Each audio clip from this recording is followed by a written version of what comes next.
ब्रिजभूषण की मौत होने पर जनक लावारिस हो जाती है, उसका कोई भी अपना नहीं रहता, वो बहुत ज़्यादा फूट फूट कर रोने लगती है। तभी वहीं पे अनिरुद्ध बोलता है, जनक इतना मत रो। जनक अनिरुद्ध पे गुस्सा हो जाती है और बोलती है कि तुम ही लोगों के कारण मेरे पिता अभी इस दुनिया में नहीं रहे, मैंने अपने पिता को भी खो दिया, मेरा इस दुनिया में कोई भी नहीं है। अनिरुद्ध बोलता है कि मैं तुम्हारा हूँ।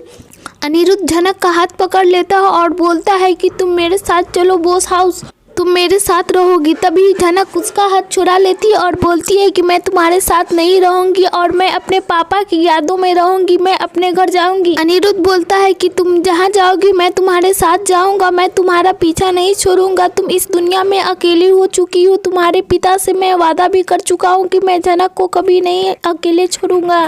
तभी अनिरुद्ध के पास एक कॉल आता है और वो कॉल अर्शी का होता है। वो कॉल नहीं उठाना चाहता, छोटौन बोलता है उठा लो अर्शी का कॉल।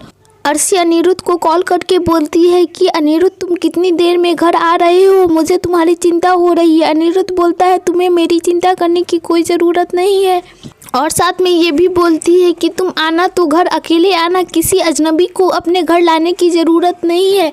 अनिरुद्ध अर्शी से बोलता है तुम्हें ये मुझे बताने की ज़रूरत नहीं है कि मैं किसे अपने घर लेकर आऊँ या किसी नहीं। अब ब्रिजभूषण की चिता को जलाया जाता है क्योंकि वहाँ पे उसका दाह संस्कार होता है। जनक कुछ नहीं बोलती, वो खड़ी के खड़ी रह जाती है, लेकिन अनिरुद्ध उसे समझाने की कोशिश करता है और बोलता है कि चलो तुम मेरे घर। अनिरुद्ध के पास वो नहीं जाना चाहती और बोलती है कि मैं तुम्हारे साथ नहीं जाना चाहती हूँ, लेकिन वो किसी भी तरह करके बोस फैमिली में ले जाता है। और जब सभी लोग जनक को वहाँ पे देखते हैं तो बोलते हैं कि ये यहाँ नहीं रहेगी। तभी अर्शी बोलती है कि अगर ये यहाँ रहेगी तो मैं यहाँ नहीं रहूँगी। अनिरुद्ध बोलता है कि जिसे यहाँ रहना है तो रहो, नहीं तो यहाँ से चले जाओ, किसी को भी मैं रोकूंगा नहीं। अर्शी जनक के पास जाती है और बोलती है तुम्हें शर्म नहीं आता मेरे पति का पीछा करते हुए, और अब तुम उसके साथ साथ बॉस फैमिली में भी चली आई। अर्शी के माँ और बाबा बोलते हैं कि ये लड़की यहाँ नहीं रहेगी, इस लड़की को घर से निकाल दो।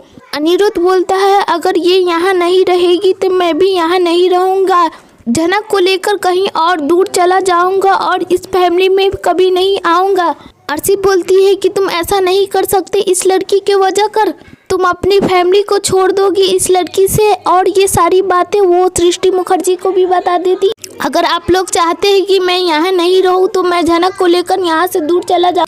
आदित्य कपूर को जब पता चल जाता है कि जनक बॉस परिवार में है तो वो वहीं पे उसी वक्त आ जाता है मुंबई से, और जनक को बोलता है कि जनक चलो हम दोनों मुंबई, तुम्हें मुंबई ले जाने के लिए आया हूँ, और हमारा जो शूटिंग अधूरा रह चुका था वो भी हम भी पूरा कर लेंगे और तुम यहाँ रहकर इन लोगों की बेइज्जती सहोगी। लेकिन अनिरुद्ध बोलता है कि नहीं, जनक मुंबई नहीं जाएगी। जनक बोलती है कि ये मैं तय करूँगी कि मुझे जब मुंबई जाना है या नहीं। वो आदित्य कपूर को बोलती है कि आदित्य मैं आपके साथ मुंबई जाने के लिए तैयार हूँ, मुझे इस फैमिली में नहीं रहना है। लेकिन वहीं पे अनिरुद्ध बोलता है कि नहीं जनक, मैं तुम्हें नहीं जाने दूंगा इस आदमी के साथ। लेकिन जनक नहीं मानती और वो आदित्य कपूर के साथ मुंबई चली जाती है, और ये सब सहन नहीं कर पाता है अनिरुद्ध, और वो गुस्से से आग बबूले हो जाता है।